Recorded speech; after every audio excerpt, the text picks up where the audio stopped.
ဆရာမိုးရဲ့သမတာကြီးနဲ့တောင်းလေးမှတ်တိုင်ကြပြလေးကိုယူချင်ပါတယ်သမတာကြီးနဲ့တောင်းလေးမှတ်တိုင်ကစကားတွေတွင်သွင်းခွင့်ပြုတော့မယ်ဆိုတဲ့သတင်းကိုသတင်းစာမှာဖတ်ခဲ့ပြီးကစကားတစ်စီးပေါ်မှာငါရဲ့သမတာကြီးရဲ့ထိုင်ကုန်အလွတ်တစ်ခုပေါ်မှာနေရာဦးကြရင်တွေ့ကြတယ်ငါတို့ကြပြအကြောင်းပြောမိတယ်ငါကလည်းကြပြတွေစစ်စစ်ရေးတင်ရအောင်မလားမေးမိသမတာကြီးကရိုးစမ်းလာပါတယ်သူမသိပါဘူးတဲ့သူကတိုင်းပြည်ရဲ့အခြေခံလိုအပ်ချက်တွေတိဆောက်ခြင်းမှာအလုပ်များနေပါတယ်ဒါနဲ့ငါလည်းရောက်တဲ့ရာရာခုသမတာကြီးစီးနေတာအတူဖတ်ကားကြီးပေါ့လို့စကူပြုတ်ထိုင်ကုန်နဲ့နေတဲ့နေရာလို့ကိုဦးစားပေးပြောရင်အင်ကြီးဟာပြဲစပယ်ယာကို900တန်တရွက်ပေးပြီး2ယောက်စာအဲ့ဒီမှာစပယ်ယာကသမတာကြီးရဲ့ဘေးပြတင်းကနေကွန်တတွေးကိုချစ်ကနေထွေးရင်100တန်ပေးဖို့ဟောလိုက်တာငါခံလိုက်ရတယ်သမတာကြီးဒါကိုမြင်သွားတယ်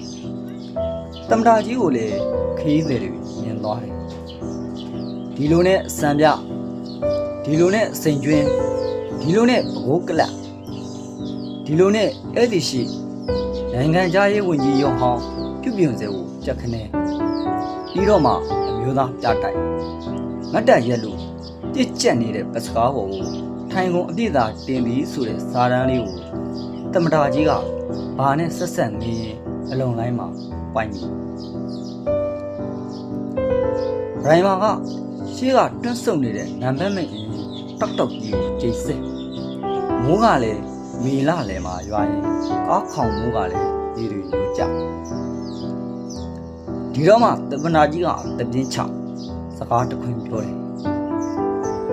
မောင်ရင်တို့ရေးနေတဲ့ကြပြားတွေထဲမှာဒါတွေပါလာတဲ့ဒါဆိုကြပြားကိုလည်းတိုင်းပြည်ရဲ့အခြေခံလိုအပ်ချက်တွေထည့်ရမယ်ဟုတ်ကဲ့ပါသမတာကြီးကျမ်းမာပါစေလို့ပြောရင်ညီနီကုန်းမှတ်တိုင်မှာကြိုင်တူတွင်းချတာခံလိုက်ကြရတယ်သမတာကြီးဟာတိလွန်လှပတဲ့ကားမှတ်တိုင်ကိုပွတ်တက်ကြည့်ရင်ဒိုဆင်းခဲ့ကြတာညီနီကုန်းမှတ်တိုင်လားဟုတ်ကဲ့ပါသမတာကြီးပြည်သူရင်ပြင်ရှိမှလှုပ်ထားတဲ့ညီနီကုန်းမှတ်တိုင်ပါလို့ပြန်ဖြေလိုက်ရတယ်ဒါတွေက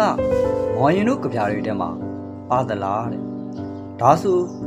ကြပြားကိုလည်းတိုင်းပြည်ရဲ့အခြေခံလိုအပ်ချက်တွေကိုထည့်ရမယ်ဒီလိုနဲ့ငါနဲ့သမတာကြီးတကယ်မြင်းဒီကုန်းလေးရောက်ရောမောလို့ပန်းလို့ရေရှိရာအရက်ကိုအမြန်ရှာဖွေခဲ့ကြခေါင်းဆောင်နဲ့ပြည်သူချွေးပေါက်ခြင်းလဲလေကြဒီလိုနဲ့နောက်တစ်နေ့မှာ